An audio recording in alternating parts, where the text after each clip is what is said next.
Je te souhaite la bienvenue à bord de ce vol à destination de Be Happy.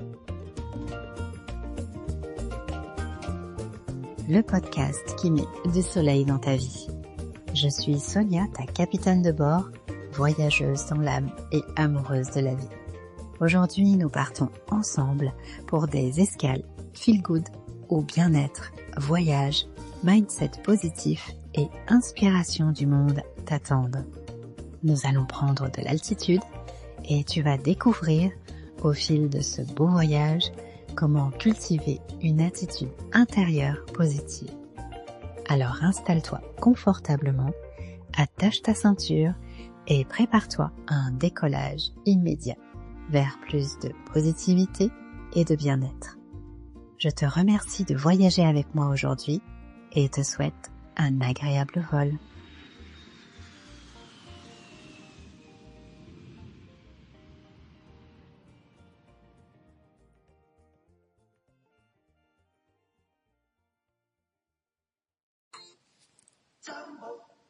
Jambo bwana, habari gani? Nzuri sana, wageni wakaribishwa, Kenya yetu hakuna matata. Bonjour et bienvenue à toutes et à tous sur le podcast Be Happy. Karibu en Swahili qui veut dire bienvenue. Aujourd'hui, je t'emmène en voyage à Zanzibar, une île de Tanzanie aux 1000 contrastes. Je t'emmène pour un moment au cœur de cette terre magnifique à la rencontre de l'esprit chaleureux de ses habitants et de cette philosophie unique aussi, le fameux Hakuna Matata, qui invite à voir la vie avec un peu plus de légèreté. Installe-toi confortablement, on décolle au cœur de l'Afrique de l'Est.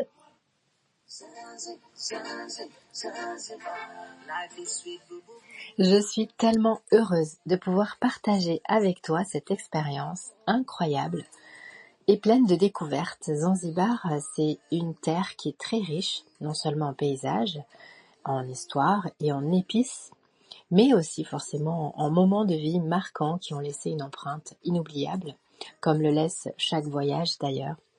Dès mon arrivée à Zanzibar, ça m'a captivé ces couleurs, ces senteurs. Ici, les épices ne sont pas seulement des ingrédients de cuisine. Elles font vraiment partie de l'identité de l'île. Dans certaines plantations que j'ai visitées, chaque feuille froissée libère une odeur différente.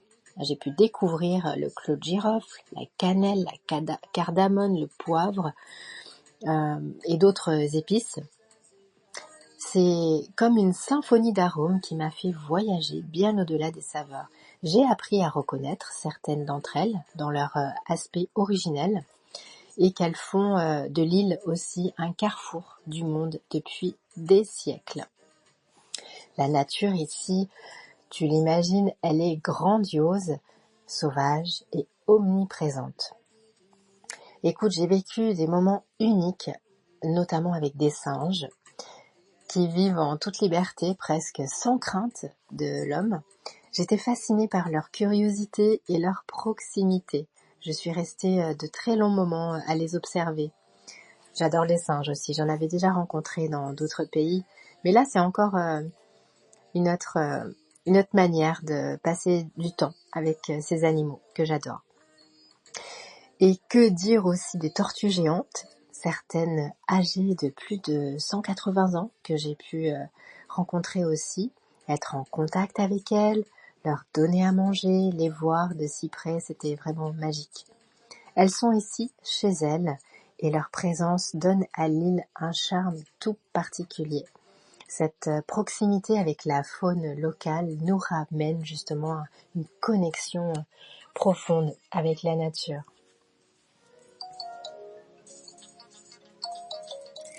Lors de mon séjour, j'ai eu la chance aussi de partager un repas avec une famille locale à la manière traditionnelle.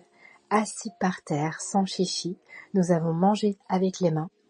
Chaque plat, chaque saveur était comme un hommage à leur culture.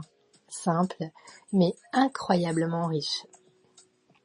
Un des souvenirs aussi les plus émouvants, reste celui des enfants, avec qui nous avons passé des instants magiques. Je dis nous parce que j'étais accompagnée de mon grand garçon, qui, je pense, quand il écoutera cet épisode et qu'il entendra toutes ces musiques, ça va lui faire replonger dans ces souvenirs que nous avons vécus et qui sont à jamais gravés dans nos mémoires. Donc pour en revenir à ce passage où nous avons passé ces moments magiques avec les enfants, nous leur avons distribué de petits objets, des peluches, des crayons de couleur, des livres, des cahiers de coloriage, rien de précieux, pour nous en tout cas, mais dans leurs yeux, c'était comme des trésors. On nous a chanté des chansons, les enfants étaient heureux, leurs sourires et leurs éclats de rire nous ont vraiment beaucoup émus. Et il s'est passé quelque chose d'unique entre eux et nous à ce moment-là, comme si on avait mis de côté toutes nos différences culturelles pour être simplement ensemble. Ici, on a ressenti une joie de vivre authentique et un accueil qui réchauffe le cœur. Malgré leurs conditions de vie, les Zanzibaris donnent, partagent avec une grande générosité. Alors Zanzibar est une île de contraste, oui, entre la beauté spectaculaire des paysages et les conditions de vie qui sont souvent très précaires pour ses habitants. L'eau, par exemple, y est très précieuse, elle n'est pas gaspillée, elle est même vue comme une bénédiction, un cadeau qui tombe du ciel. Ce séjour m'a fait prendre conscience justement de la valeur de chaque ressource, de ce que nous considérons nous comme parfois acquis. Ici, tout a un sens, tout est précieux.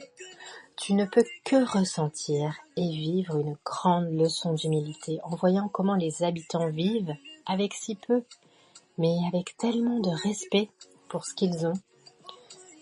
J'ai réalisé à quel point la valeur des choses, et je ne suis pas la seule à l'avoir réalisé, que la valeur des choses peut être différente.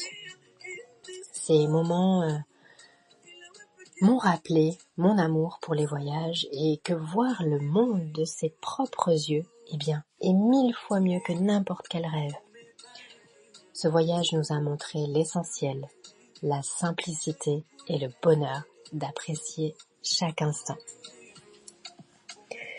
Je ne peux pas parler de Zanzibar sans évoquer cette fameuse expression « Hakuna Matata ». Ici, elle va bien au-delà d'une simple phrase. C'est un véritable art de vivre.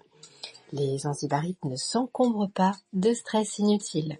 Ils ne courent pas après le superflu. Et ils apprécient ce qu'ils ont et savourent les moments simples. Ils se laissent porter. Depuis ce voyage, Hakuna Matata fait partie de ma vie. C'est comme une belle invitation à ne pas se prendre la tête pour des choses futiles et de se dire « ça va aller » et on va continuer d'avancer avec le sourire. Voilà les amis, l'escale se termine. C'est ça pour moi l'essence même du voyage. Aller à la rencontre des gens, se connecter, partager. Chaque échange remplit mon cœur de bonheur et ma mémoire de beaux souvenirs et d'histoires uniques. J'espère que ce moment t'a transporté. Si cette escale t'a inspiré, eh bien partage tes impressions ou tes propres histoires. Ou toi aussi, si tu as vécu des moments inoubliables en voyage, des échanges qui t'ont appris quelque chose, eh bien n'hésite pas à me le partager. Ensemble, continuons ce beau voyage avec le cœur ouvert à toutes ces cultures du monde. N'oublie pas, un petit sourire et un peu de Hakuna Matata, ça peut faire des merveilles. Asante sana, qui veut dire merci beaucoup en Swahili. On se retrouve bientôt pour de nouvelles découvertes. Enjoy life and be happy.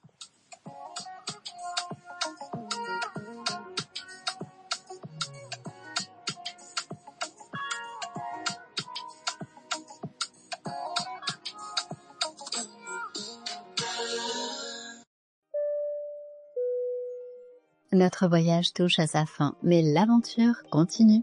Tu sais, ce podcast, je le crée avec tout mon cœur pour partager, transmettre, échanger et tisser du lien, parce que c'est ça aussi qui me nourrit.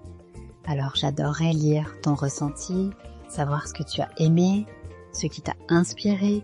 Alors laisse-moi des messages, pose-moi des questions, laisse des commentaires, des étoiles.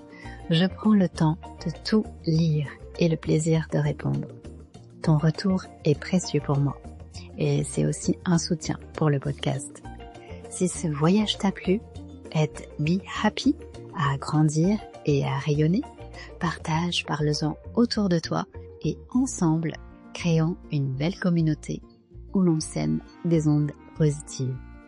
Écoute Be Happy sur toutes les plateformes et rejoins-moi sur le compte Instagram podcast Be Happy pour partager ensemble des ondes positives.